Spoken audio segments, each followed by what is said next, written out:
Railway प्रवासादरम्यान महिलांच्या सुरक्षेचा प्रश्न पुन्हा एकदा ऐरणीवर आला आहे.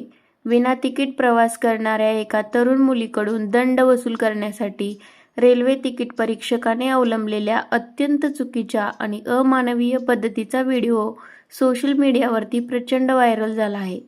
या घटनेमुळे रेल्वे कर्मचाऱ्यांच्या वर्तणुकीवर आणि उत्तरदायित्वावर गंभीर प्रश्नचिन्ह निर्माण झाले असून प्रवाशांमधून संताप व्यक्त केला जात आहे. मिळालेल्या माहितीनुसार संबंधित तरुणीकडे तिकीट नसल्याने टीटीईने तिला अडवले होते. मात्र नियमानुसार दंड आकारण्याऐवजी टीटीईने तिच्याशी विचित्र प्रकाराने गैरवर्तन केल्याचा आरोप केला जात आहे. व्हायरल व्हिडिओमध्ये संबंधित कर्मचारी तरुणीवर दबाव टाकताना आणि तिला घाबरवताना दिसत आहे. सरकारी कर्मचाऱ्याने एका महिला प्रवाशाशी अशा प्रकारे वागणे हे रेल्वेच्या आचारसंहितेचे उल्लंघन असल्याचे मानले जात आहे.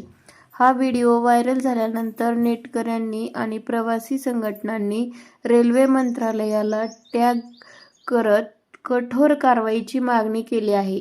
रेल्वे प्रशासनाने या व्हिडिओची सत्यता तातडीने तपासावी.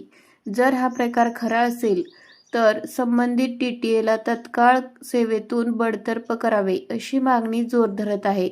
केवळ निलंबन न करता त्याच्यावर अजामीनपात्र कलमान्वये गुन्हा दाखल करावा, जेणेकरून भविष्यात कोणताच कर्मचारी अशा प्रकारचे धाडस करणार नाही, असे मत व्यक्त केले जात आहे.